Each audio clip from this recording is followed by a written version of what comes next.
Live with an amazing group of exponential and abundance-minded individuals from around the planet, Brazil and India and Europe, Canada, and such. Where are you today? Argentina, Russia, Brazil again. Morgan, where are you this morning or this Oh, I'm up afternoon? in Portland, Oregon, Nice, having a it's nice beautiful. sunny shelter in place today. Yes, great, great, great. And I'm in Santa Monica. So let me just set the conversation here for everybody. I am pumped to share something that I've been working on in secret with Morgan, another friend, Eben Pagan, for God knows 3 years now. And and we're going to dive into this. And I've got the amazing Talya on the phone here, keeping track of your questions. And I'm going to set up this conversation, and then we're going to start going into your questions. But as you have questions, we're all jotting them down. My goal is to really dive in and lead this conversation to answer your questions once we have it. But thank you, everybody, for making time to join. So we're going to talk about the intersection of machine learning, AI, the crowd, and news. And let me first introduce Morgan McDermott, who's here with me. Morgan is a super Morgan is an AI for me, and a superhuman full stack coder who understands machine learning and neural nets and what does a full stack coder mean, Morgan? What are the skills that you've developed and pulled together here? Yeah, totally. So, I mean, a full stack developer is someone who can develop front end applications such as a mobile app or a website. And a back end developer is someone who can, lay out the infrastructure and set up the databases and everything along those lines. And then a machine learning engineer is someone who can take models usually produced by a data scientist and kind of productionize them and get them up and running. So you can start running data through and making classifications, finding interesting news articles, for example. And then a data scientist is someone who can create machine learning models from a set of data that they collect from users or from whatever it is. And so I've spent the past literally over 10 years honing skills in each of these areas. So I'm super excited to work on this project because it sort of brings it all together, and the stuff we're doing is just incredibly fun. Yeah. So let me. Any of you who get my blog, you know that my topic for today was on the subject of where do you get your news from? Can you trust your news source? Why do you give your brain over to the news media? And I jokingly call, CNN the crisis news network or the constantly negative news network. And I say I don't have a good acronym for Fox. Some people have given me a few ideas. I haven't hit the right one yet. But here's the deal. At the end of the day, the news media is saturating our brains with negative news. Right? Our brains evolved on the savannas of Africa. Humans came into existence about 5 million years ago, and we evolved, and we lived in a world of constant danger. It's just now that we're taking a break from survival, a break from danger. And so we lived in a world of constant danger, and if you missed a piece of food over there, too bad. You missed some danger, your genes were out of the gene pool, and you were dead. And so we developed an ancient piece of our temporal lobe called the amygdala that scans everything you see and everything you hear for negative news. And when you see it, you go on red alert. And you pay and I pay, we all pay 10 times more attention to negative news than positive news. And for that reason, if it bleeds, it leads is the saying. And if you pick up your newspaper tomorrow morning, if you get one, I don't, or if you turn on any news show, it's 10 to 1 negative news to positive news. And it's not that the news medias are masochists. It's that their business model is to deliver your eyeballs to their advertisers. And so if you're glued to the headlines that are saying death and dying, stock markets tanking, worst since the Great Depression, and so forth, their ratings go up and they are getting great advertisers. But is that doing you any kind of a service? And I would say no, for the couple of reasons. Number one, you're not getting a balanced view of all the news out there. You're getting the negative news 10 to 1, but you're also allowing all of this negativity into your mind, and your mindset matters. If you are constantly negative, then you're going to be just feel like it's hell in a handbasket. It sucks. I'm going to go get under the bed covers again. If you can see the incredible opportunities ahead, then you've got an abundance exponential mindset. And so 3 years ago, as I mentioned earlier, set out on a venture. The venture is called Future Loop, to create a new platform to be able to bring news that is relevant and balanced and not in an echo chamber, and then allow that news also to create a community which are well read to be able to make predictions about where the future is going. So it's called Future Loop. You can go to futureloop.com. It's free. But I want to just talk about the idea of what is the kind of news that we want to be getting. What's kind of news that serves us in our world. So let's take a second and just talk about what you built in Future Loop and how you built it, Morgan, and then we'll start going into some of the questions and then how we're making our predictions. Yeah. Yeah, awesome. So what Future Loop is it's a system that goes out and scrapes about 500,000 articles every single day. And it runs each of these articles through our entire machine learning pipeline. So it's going through looking for several key traits in each article that's ingested. So we look for, is this something that's going to impact the future?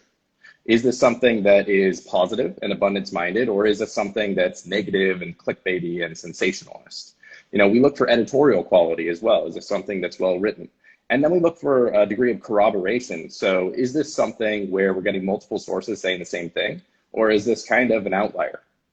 And based on all of this, we then have a special type of database we've created where we're able to query against it to find things that say, you, Peter, if you're interested in the future of prize competitions, you can go in and find news where it's related to the future of prize competitions. You can actively search it. It's not just a stream that's passive that you have to sort of consume in the way it's presented. You can interact with it.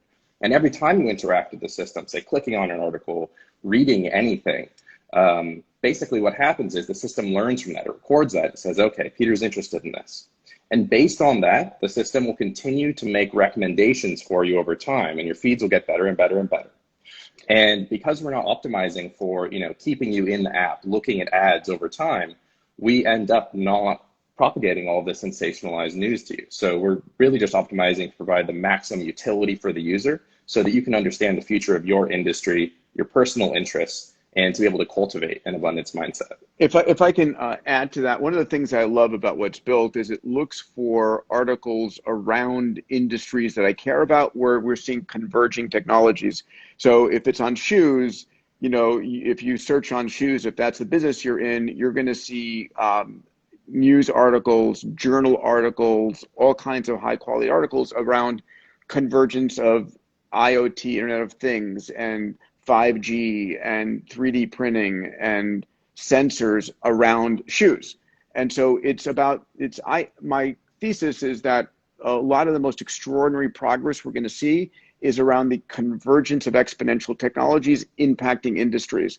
And so this particularly looks for those convergence. One of the things that Morgan did was it creates a article summary for you that generates a short list of what is it about and why is it important. You can go to the original article, but this is a way where I scan multiple different areas, and I'm just constantly amazed at the quality of what's being surfaced that is much more relevant than all of this negative news. So for example, we rolled out an early version of Future Loop focused on COVID-19. So instead of all of the death and dying and disaster stories coming in, the COVID-19 version of futureloop.com, which if you go to it, you'll see where the column on COVID-19 is all around the solution side of how is CRISPR and gene therapy and AI and big data and 3D printing and VR and AR all being used to solve the pandemic and transform lives positively than all the negative stuff. So it's still exciting, but it's got a mindset that if you're interested in an abundance and exponential mindset, Future Loop is delivering that. One of the things that we did is we ended up creating something called prediction challenges. And can you speak a little bit about the prediction challenges and what we did there? Yeah, totally. So there's been a lot of research in recent years into crowd intelligence or collective intelligence. And if you remember, if you've been following Unanimous, they correctly predicted, what was it, the top 3 Kentucky Derby winners in order, something just unfathomably unlikely. And what people have been doing with different types of collective intelligence is getting a bunch of people together and allowing them all to trade information in different ways so that together they can come to a consensus around some question. Like, when will the lockdowns be lifted that we're all under? Or when will the Dow hit bottom, or has it already? And so what we did was we researched this, and we based a version of this off of a Delphi survey. And what a Delphi survey is you get a bunch of experts together. You ask them a question like, when will the lockdown be lifted? They all share their results, and then anonymously, everyone can look at each other's justifications. So, one expert says, well, Trump will want to lift the lockdown for some political reason. Another expert says, well, the epidemiology states that actually that would be a bad idea, and so policy experts are not going to recommend that. And so after looking at all these justifications, they sort of re-triangulate, and then they vote again. And so what you see is a convergence towards a more truthful value. I was just reading about a use of collective intelligence to predict the weather, which seems odd because they didn't gather a bunch of meteorologists. These are just random people off the street, I believe, in Vienna. And what happened was, if you got enough of these people together, they were just as accurate as the meteorological forecast, which is insane because these are not meteorologists. They're random people who know nothing about the weather. But there's something about humans, when you get them together and have them triangulating around a problem and able to communicate, you get an amazing result. And so we've built a platform where we can create these prediction challenges and have you, our amazing potential user base, come in and participate. And so how is this? Yeah. How is this different from groupthink? Because I think one of the things that I saw going across the top here was that that groupthink and echo chambers are problematic, and what we've built here is antithetical to groupthink. And can you explain why? Totally, yeah. So what we do is, as justifications are surfaced, we separate them into what they're voting for. So, if Peter thinks it's going to be 12 months before the lockdown's lifted, and I think it's 1 month, those will actually be displayed separately. So you can see the 2 sides or the 6 sides of any particular challenge that you're trying to answer. So what ends up happening is you end up getting swayed towards the truth and not just towards the group of people who you're associated with who all share the same opinion. And because it's anonymous, people are willing to share their ideas that they might otherwise be hesitant to do so because they're worried about their reputation or they want to fit in. None of that comes into play here. And so you get a really unbiased estimate of what's really happening in the world. And this is, I'm seeing some of the questions coming across about, is this global and so forth? Yes, this is global. You can participate from any country on the planet.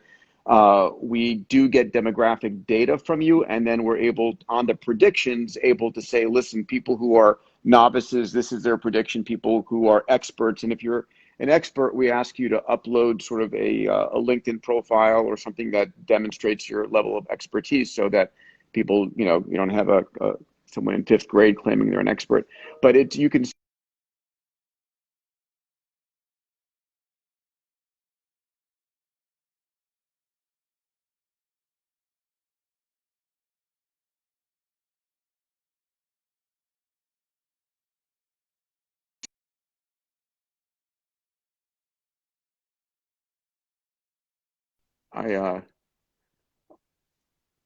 I pushed the wrong button and I got kicked out. So welcome back. Sorry everybody about that. So my news alerts are just, I'm getting way too many texts per second here.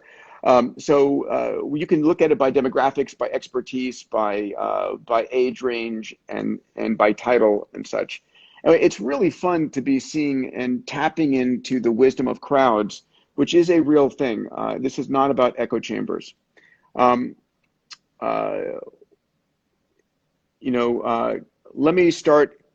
me ask, before we go starting answering some of the questions here, Morgan, are there other elements about Future Loop that you want to raise that you're excited about? Yeah, totally. So We're at a really unique time in history, actually. So if you look back at how newspaper and media evolved over the years, there's an amazing book, Infamous Scribblers by Eric Burns.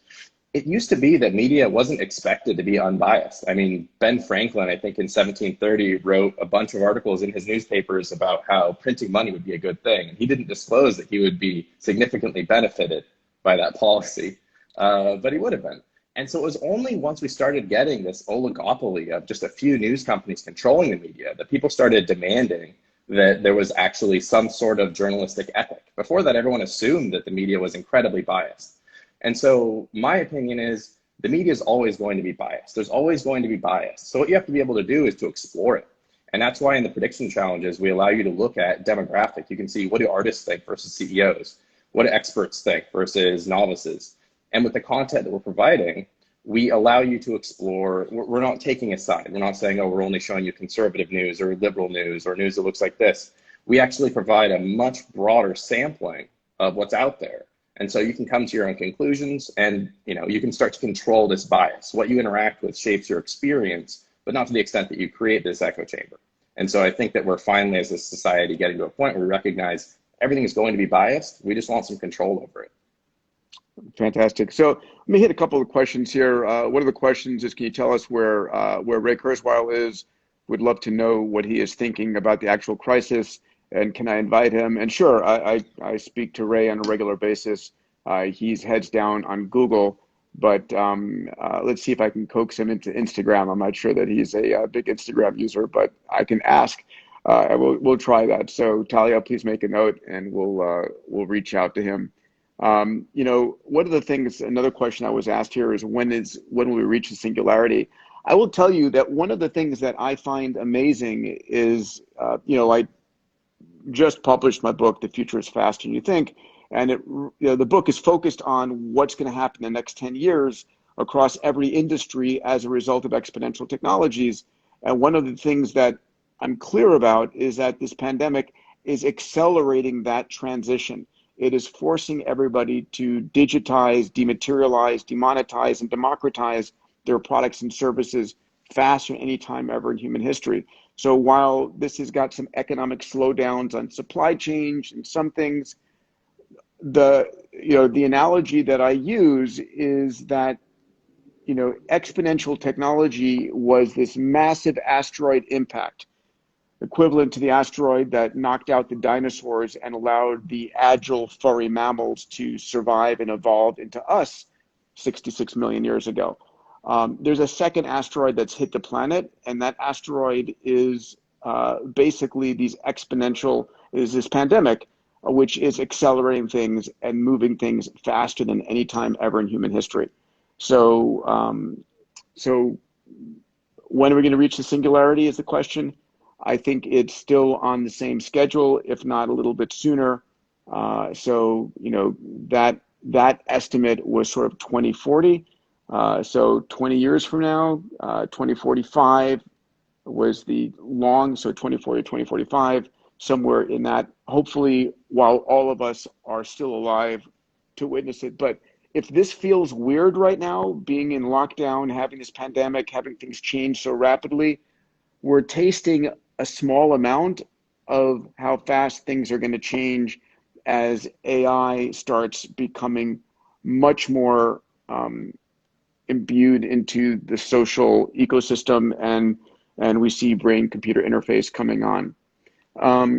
Here's the next question is, why not add the agenda of increasing joy to the X Prize? And we actually are working on right now something I call the Happiness X Prize. Can you physiologically measure a person's happiness? And if you can, then if I have a technology like on my watch or my Oura Ring that measures my level of happiness, can I in fact measure it and compare it against my Outlook calendar and say, don't do meetings with those people, do more meetings with Morgan, because I'm super happy when I'm talking with him. So that is another question that comes along. Is Bill Gates evil? Not sure why that's being asked. No, I think Bill, who I know not well, but I think he truly has the desire to help the world, but I am super curious. So on why that person asked that question. But what about curating information in different languages and from different cultures? So right now, Future Loop is curating globally around the world. Its platform is in English. I mean, the tools for making it multilingual are there, and I think once we start growing it, we can go there. You want anything there on top of Yeah, that? totally, totally. Due to recent advances in machine translation, it's definitely on our roadmap to be able to, for example, scrape all of the numerous Mandarin news sources. And once we're doing that, it would be great to be able to compare and contrast. The system will be more diversely populated with content, and it would be great to be able to read the Mandarin news in English every day. So, great question. Yeah, I mean, I think one of the things, if you join Future Loop and you plug in, there is a button where you can add your thoughts of what you want. So our goal is to build a system that is the most unbiased, but it's biased in the following way. It's not giving you death and dying, negative, the world is ending news. If you want that, go for it. You got it in spades. If you're interested in news that is forward leaning, meaning where are things going, where are the solutions, independent of what side the solutions are coming from or what country it's coming from, and where are we seeing converging exponentials transforming industries, that's what we're trying to provide as an alternate source. And right now it is open and free. It will be. There's some business models that we're thinking of for companies, but I just want to, I built this first and foremost, along with Evan, Pagan, and Morgan. I built this myself. I built this because I want to have this kind of a capability to look at converging exponential abundance-minded news in any single industry on any single topic, and have a machine learning algorithm globally search. Anyway, so that's what it is. So basically, go to the futureloop.com site and click on the give us your feedback page. Okay, let's see a few other things. Are there people from different countries? We've answered that. Yes, it's global. Are we close to longevity escape velocity? And this concept of longevity escape velocity, and by the way, one of the feeds I have on Future Loop is on longevity. So I am getting news every single day on breakthroughs on longevity from CRISPR and gene therapy and across the board there. So I love that. The idea of longevity escape velocity is that for every year that we are alive, science is adding some amount of time to your life. And there's going to be a point that for every year that you're alive, science adds more than a year to your life. And that's called longevity escape velocity. It's divergent. Ray's prediction was about 11 to 12 years. Aubrey de Grey was 20 years. What I can tell you is there is, as we're bringing AI into longevity science, and as we start to bring quantum computing, and by the way, the whole pandemic is just bringing more and more money into the whole entire healthcare industry, which is accelerating all of this stuff. So, do I believe it's somewhere between 11 years and 12 and 20 years? I do. And I'm tracking that. Is it a Delphi survey? Again, would you just take a second and talk about what a Delphi survey is? And I'm going to try and go through all of these questions, another 6 or 7, and please ask your questions. We're making note of them. So what's a Delphi survey again, Paul, and how are we doing that? Yeah, so a Delphi survey is when you get a bunch of experts together and have them all make a prediction about something, like say, when will the Dow hit bottom? Okay, and then what you do is you have each person also provide a justification. So if someone says 2 months, you say, why did you vote 2 months? Then anonymously, you let everyone look at the justifications that everyone else provided. So the entire group can kind of triangulate around a response and re-vote. So you're like, well, maybe it's more like 4 months because there was a really good justification in there for 1 month. And this is how it actually avoids groupthink, is you're exposed to opinions that are different than yours. And so the mean of the entire group converges to an answer that's often very, very accurate. And so it's based on that. We have additional layers, and we're working in machine learning right now into this to surface better justifications and ultimately to be able to make better final predictions. So it's a really exciting time to be part of this because it's just ever evolving. You're going to see if you sign up that we're doing different formats every week. We're experimenting rapidly, and also take part in our super forecaster program if you're interested. There's a button on there where you can click, I'm interested in being a super forecaster, and we'll reach out to you and you'll be able to find out how accurate you are at predicting compared to other experts, compared to non-experts. And we're building a lot of functionality around that right now. Yeah, there will be a group of super forecasters, and this is a real thing that the CIA, the FBI, governments around, there are people who their minds are able to analyze data and make much better predictions than even the experts.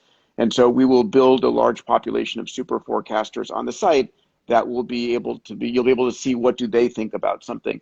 Yassas to my friends and family in Greece. All right, so here's a question. What about crowdsourcing profiling of news articles, balanced truth presentations, as Elon Musk suggested with Pravda? Did you see his suggestion on creating a site called Pravda? I actually didn't. I want to hear about this. Yeah, so I'm going to read it again. He said, what about crowdsourcing profiling of news articles? And I'm not sure which was typed down properly. Balanced truth presentation. So I think the importance of being able to understand when certain articles are biased and by who, and being able to put a balanced coloring an article one way or another from where it results. So we'll come back to that in a minute. Over unsupervised machine learning algorithms, has FutureLoop enforced a reinforcement learning model to provide tailored or validated articles? Does that make sense of the question to you? Yeah. So we definitely provide tailored and validated articles in our stream. It's not using reinforcement learning, but it is using other types of deep learning. Okay. Yeah. All right. Is cryptocurrency the next reserve currency after the US dollar? I don't know, but that's a great prediction challenge that we can put out to the group. When will the 26 million unemployed in the US be back to work? That's another great thing that we can put. We do have a challenge we're planning, which is what will the maximum unemployment rate reach? I think sadly we're far from reaching our bottom here. What is FutureLoop's business model? How do you monetize it? I think right now there may be FutureLoop as a platform inside companies where companies can use the prediction models to make predictions about when their products will come to market and things like that, and about competition. So I'm not worried. I'm funding this out of my own pocket right now, 100%. I'm not worried about revenue, but we're going to experiment with revenue models. But the goal is, I'm just so sick and tired, absolutely sick and tired of this barrage of negative news and biased news that I really wanted to create something that was new and unique and different. How are we engaging other people into sustainability, living standards like plant-based diets, regenerative farming, and permaculture, renewable, decentralized energy use? All of these things are critically important. One of the things that I'm working on is obviously writing about it, blogging about it, but we're launching X prizes about all of these subjects as well. Here's the final result. People do what's in their self-interest. And the only way to change the energy economy is that solar energy is so much cheaper than oil and gas that it's like you'd be an idiot not to use solar, right? And the same thing with electric autonomous cars rather than owning a car. And so a lot of these things are going to become, half of the food on your table half the cost of the food on your table comes from food miles. So if you can produce it locally, if stem cell grown meats are healthier for you, taste better, and are cheaper, that's the way we change the world.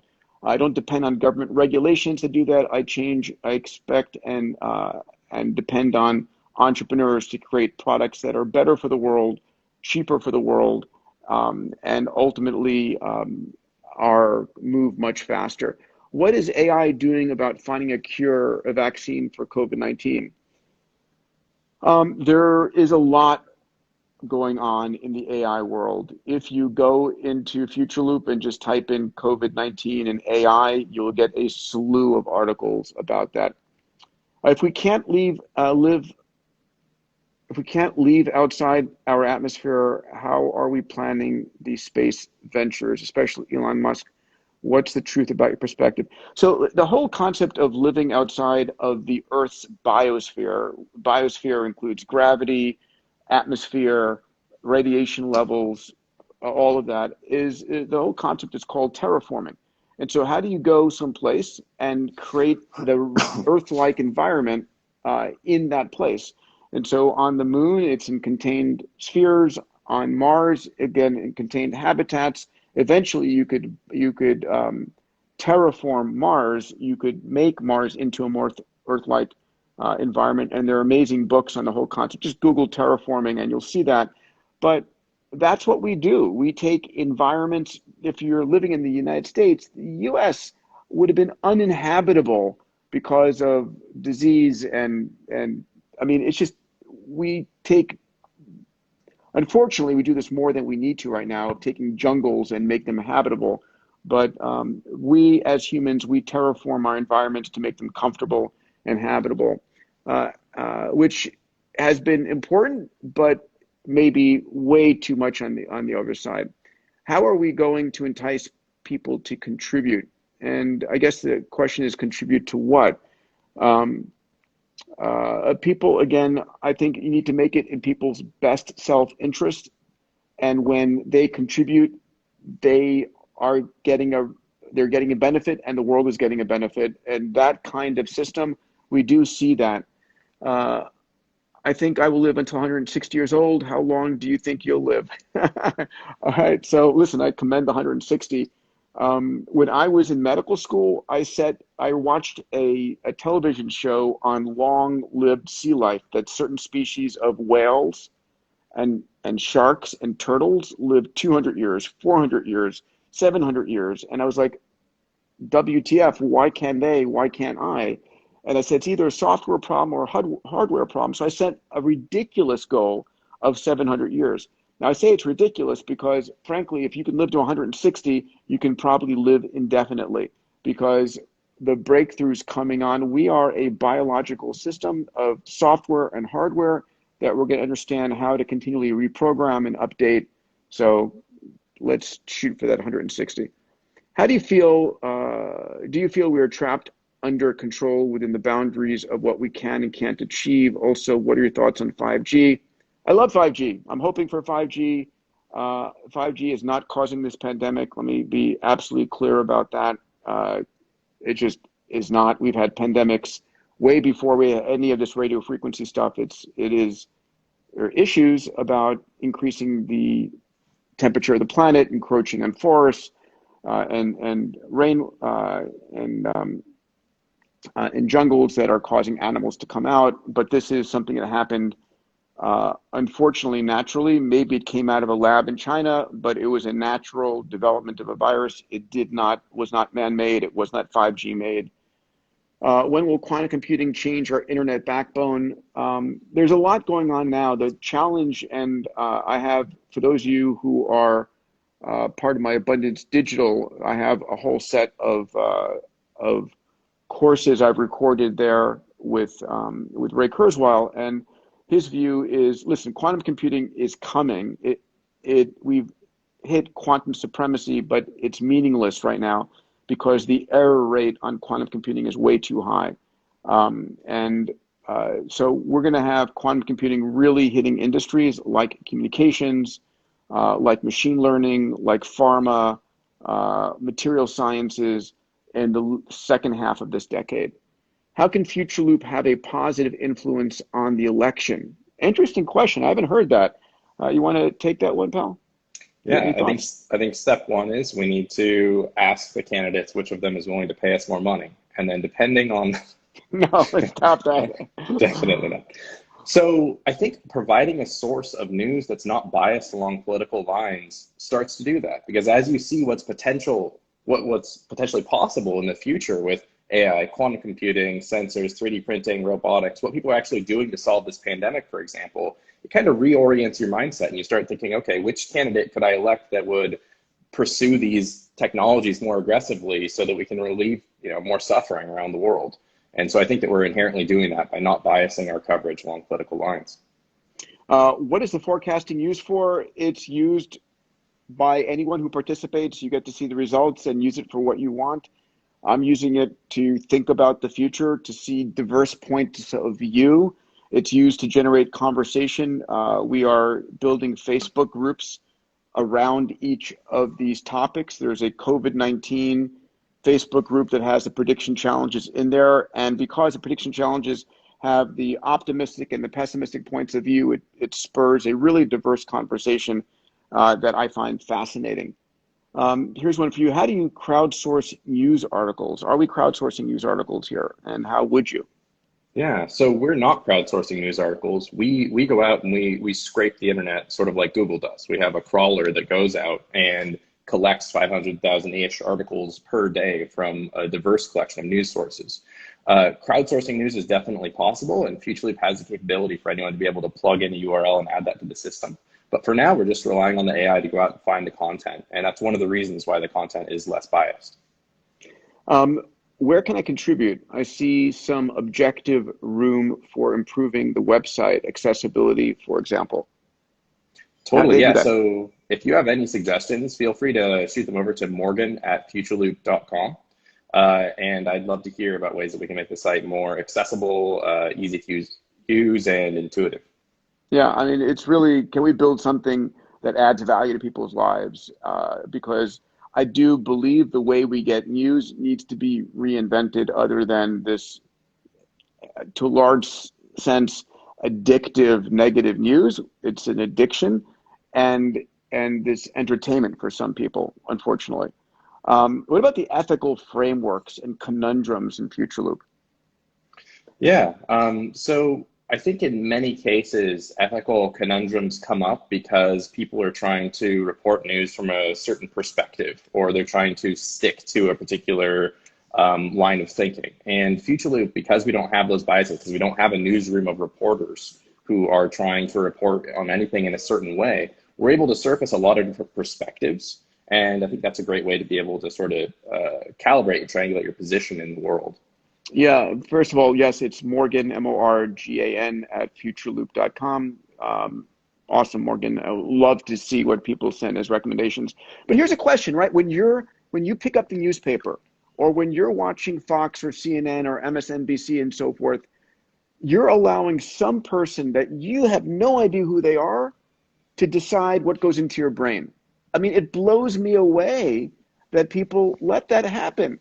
It's like, honestly, your mindset is the most important thing that you have, right? I mean, your mindset, if you're optimistic, if you're hopeful, that's one mindset. If you're pessimistic and, hiding into the coverage, it's another mindset. And the news media can play our mindset like a fine violin. And you let them do that? I mean, they could not pay me enough to do that. Honestly, it blows me away that people just sit there like glued to the set, death, dying, everything. It's like, holy shit. It's like, stop. Take a news media diet. You don't, give yourself 30 minutes a day of news if you need to have it, or set, if you don't use FutureLoop, fine. It's there for you as a resource. Set some Google News alerts. Do you really think something is going to go on in the world that your social circle in some way doesn't notify you about, if it's critical for you to know? Listen, I just don't want to hear about one more time about injecting bleach in my body. Okay. Anyway, all right. All right.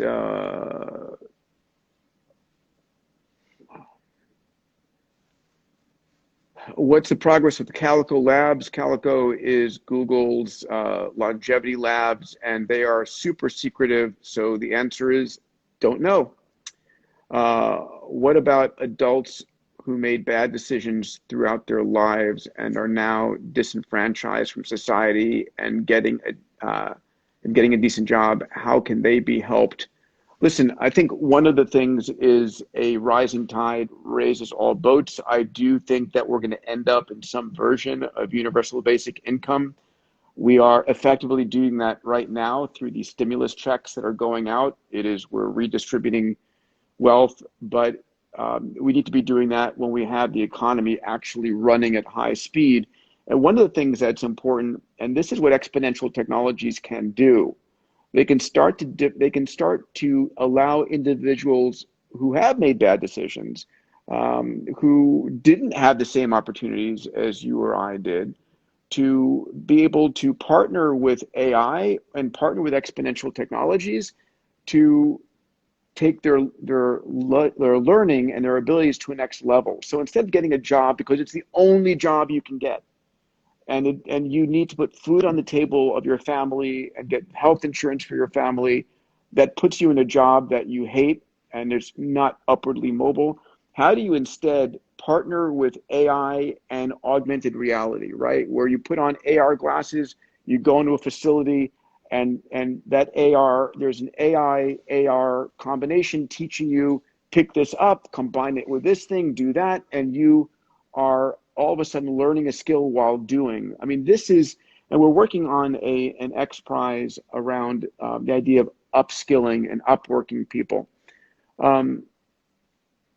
Is nanotech and biotech advanced enough to solve this virus?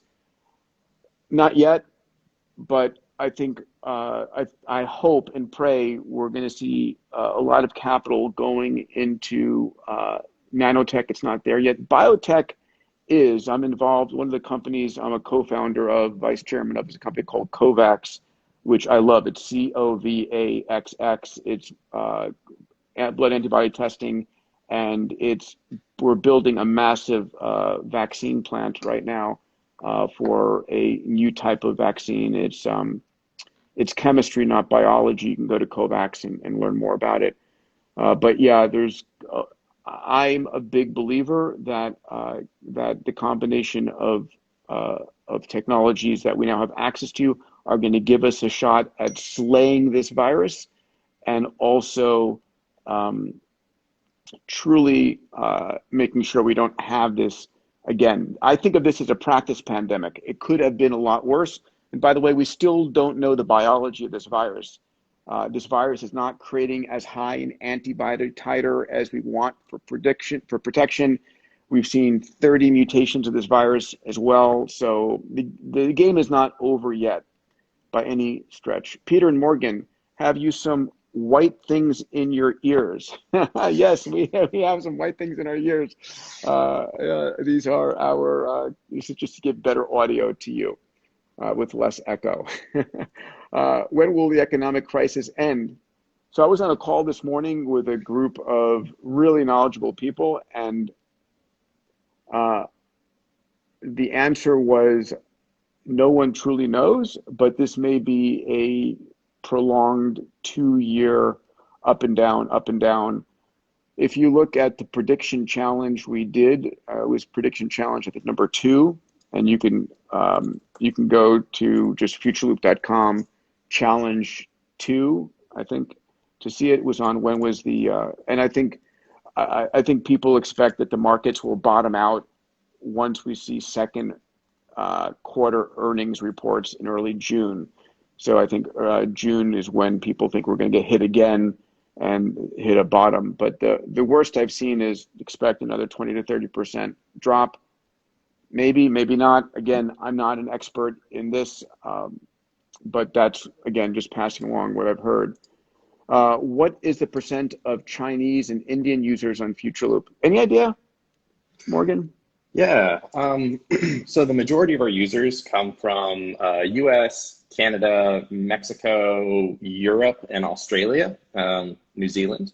We have some users from Russia, India, and China, though, probably less than 3%, I'd say. Yeah, and so listen, we haven't promoted this. I've just actually shared FutureLoop with my my social media and list because we're in beta. We're just trying to get everything working smooth. And yeah, okay. When's the best time to buy real estate? Are prices going to drop soon? I think so. Prices are going to drop because, frankly, people can't afford, and we're going to see a lot of defaults. It's sad. You know, there's an opportunity fund I just heard about from a friend of mine who's going to go find the best real estate on beachfronts and so forth that can't afford to make their payments and are going into default and buy those. Like anything else, it's really location. And one of the things that's going to be hit, guys, you should realize this, is going to be commercial real estate, right? I know a large number of companies, because we've learned that we can do our business on Zoom and other platforms that are coming, that are saying, do we really need office space? And are cutting back their office space by a large amount. So we're going to see I think commercial real estate really get slammed hard here. Is 5G safe? So listen, let's differentiate two sides of 5G. Number one, is it causing this pandemic? I can clearly say I believe 100% with all my heart and my soul. The answer is no. Is it safe? I don't know. I depend on OSHA. Is it safe, for example, on putting that level of radiation, those frequencies next to your brain and such? I think there's enough labs out there doing the work to be able to give us some level of safety, but we will find out. I hope it's safe, because a lot of our future from VR and computing on the edge of the cloud and augmented reality and all of that is going to depend on 5G. When do you think the cost of solar will go down and be acceptable for everyone? So it's already down low enough. It's cost of storage that needs to come down. We're seeing already the cost of solar in different parts of the Middle East and in South and Central America at prices as low as 1.6 cents per kilowatt hour, where coal and natural gas is at 4 cents, 5 cents, 6 cents per kilowatt hour. So it's that cheap. The storage price needs to come down. And I'm seeing stuff like the work of Bill Gross with a company you can Google called Energy Vault, which is bringing the price of storage to 2 cents per kilowatt hour, at which point it is really valuable. But I think we're going to see a price way below a penny this decade, and storage will continue to improve. What do you think about CRISPR tech? I'm so excited about CRISPR technology solving disease, giving us the tools to really understand how to cure 80% of the genetic ailments out there. It used to be if you had a genetic disease in your family, you were rolling the dice if it was a dominant or recessive gene. Now you can start to think about getting rid of that scourge and solving your germline forever. So that's my belief. There's lots of reasons. Do we have to use it responsibly, ethically? Of course. Can it help us even with pandemics? Absolutely. Can it help us with every aspect of our biology world? Yes. What about social media addiction? Any advice? Morgan, any thoughts there? Yeah, I mean, I think a lot of social media addiction comes from the same place as news addiction. It's just you get addicted to your amygdala being activated. And so if you can expose yourself to other sources of interesting, meaningful content, like from FutureLoop, or maybe you find the right subreddit, or you go to Facebook and find a Facebook group, and we're putting together a Facebook group actually right now, focused on high quality content, you can get the same sort of dopamine hit, but it's not coming from a place where you're entrenching these patterns of being drawn into someone else's agenda. Yeah, and thank you for the love out there for this conversation, for the work that I and Morgan and my entire team do. Listen, if you believe the world is screwed and it's never gonna get better, and oh my God, I missed the good old days and so forth, remember that we're living in the most extraordinary time ever. Yes, we are dealing with this pandemic, and we are going to crush it and come out the other side stronger than ever before. After the 2008 crisis, the number of entrepreneurs that created incredible companies like Airbnb and Uber and WhatsApp and Venmo and 100 others, right? Now is the time, if you're an entrepreneur, to create an extraordinary future for yourself, and we will get there. Morgan, question, I'm noticing a lot of fake Instagrams, fake IDs, fake Facebook, fake news, fake everything. How do we deal with that? How do we prevent that? Yeah, I mean, I think if you consider this long term, there's always going to be bad actors putting out misinformation. I mean, there has been for thousands and thousands of years. So what you need tools and people that are capable of filtering through it to find the signal in the noise. And that's what we're building FutureLoop to do. So FutureLoop's, the first of what's probably going to be many tools that are coming out to help people as individuals sift through this. In the long term, This is something that your personal AI, whether that's your Future Loop AI or Alexa or Google Assistant, whatever, will be helping you with, because it's going to be able to cross-reference more sources than you'll ever be able to. And it's going to be able to help you sense make and figure out what's actually going on in the world. And again, thank you for your notes of gratitude. I'm super grateful as well. Morgan, how can someone get into the Facebook group? I'm seeing a few of those questions out there. Yeah, so if you go to, and I'll send this link over to Talya, maybe we'll put this up as well. But if you just search on Facebook for Future Loop, and currently our group's focused around COVID-19. So if you search for Future Loop COVID on Facebook, our group will pop up. And it's about the good news around it. It's how it's being solved, how our technologies, converging to slay this this particular pandemic. Exactly. Yeah. So will we be able to take someone's transplanted kidney and replace back with their own stem cells? So I'm writing this book with Tony Robbins called Life Force. It's all about what's going on in phase 1, phase 2, phase 3 clinical trials. I just spent on Friday 2.5 hours with one of the most incredible scientists, engineers, George Church at Harvard Medical School, talking about how one of his companies he's working on to create an infinite supply of organs. So there's so much amazing stuff coming. One of the areas that you can use your own stem cells, another area you can do is the term is called humanizing a pig, where you take a pig and you humanize its cell surface antigens so that you can, when we right now grow pigs for pork and bacon and so forth, but imagine if you count the number of pigs, there's like billions of pigs on this planet. It's crazy. It's a planet of chickens and pigs and cows. But you could transplant a pig organ, which has the same size and functionality as a human organ, and without having any kind of rejection at all. Do we become immune if we get COVID-19 and recover? So the answer is we don't know yet, honestly. The results my science team is seeing is that people do recover and they have some immunity, but the immunity levels are low. We're not sure if you have, some people get super immune levels and some people get low immunity levels, and that can be measured, and I think that's going to become part of an immunity card, as you're seeing from the World Health Organization, isn't sufficient. It may need to be an immunity card at a certain level of immunity. Is there a topic you're most focused on to benefit with answers and predictions on Future Loop? It's been mostly around COVID-19, but we're going to be doing prediction challenges on the future of transportation and AI and all of the topics on healthcare and education, all of these topics. Any suggestions on how to build a growth mindset and enforce growth habits? Yeah, one big suggestion is, who do you talk to? What do you read? What news programs? What social media do you listen to? The old saying is, if you're obese and you want to get thin, hang out with thin people. If you're not strong and you want to get stronger, hang out with strong people, right? You're the average of the 5 people you spend the most time with. So shape your community now more than ever before, because we're living in a digital community, so it's easier to select a digital community. So decide what you let into your mind. Your mindset matters. It is the most valuable thing that you have, is your mindset. Individually, how can we help contribute to mobilize the Future Loop movement?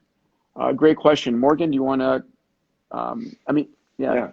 I mean, your feedback is gold to us right now, because we're in a phase of rapid iteration. So if you see an application for Future Loop where you think, oh, I just wish Future Loop could do this, or can Future Loop do that, please send that to us, because our platform may be able to do a lot of the things that you want it to do. And knowing what is important to you will help us prioritize that in our development pipeline. So that's the number one thing I can think of. Yeah, and selfishly, help us get more people on the platform. We're at, I think, 37,000 people on the platform right now, which has grown sort of without anything. But tell your friends, go to futureloop.com. You'll get a prompt to subscribe by normal means. We ask people to subscribe so that they can become part of the challenges. By the way, I didn't even mention this. when you subscribe to this, you'll get an end of day email every day. So we send you an email at the end of the day with the top news. Here's the top positive-minded breakthroughs in COVID-19. And you can customize and say, I'm interested in healthcare, education, transportation, whatever, and you'll get the top news on those topics. And so it's every day. Right now it's 5 days a week. Maybe we'll go to 7 days a week, but it's every day. It's an email that I love getting. Yeah. Totally. So, will you crowdfund Future Loop? We're not looking for funding right now. I mean, we're just looking to get a user base. Morgan is such a rock star. He does the work. We're an exponential organization. We have one employee. I mean, it's honestly, we have one employee and a whole slew of GPUs on the cloud that does this work. So, I mean, you want to talk about an exponential organization? You're looking at him. What industries should governments invest in to successfully diversify their economies in a highly oil-dependent jurisdiction? I think, honestly, you guys know the answer there if you've read any of my books. I'm backing software as a service companies, which is what we are, solar companies. How do you digitize, dematerialize, demonetize, and democratize your products and services? So, all right, I'm going to wrap up there so we can end on the hour and make sure we can save this thing. Morgan, thank you for your time, pal. Always grateful. Thank you. Amazing. And thank you, everybody, for joining us today. I'm going to try and do at least one of these. I'm going to be doing another Instagram Live with John Scully coming up, the past CEO of PepsiCo and Apple. And love your suggestions on who we should be doing Instagram Lives with. Rick Kurzweil, I heard that. I'll try that as well. All right. Take care, everybody. Thank you, Talya. Awesome. See you guys. Bye.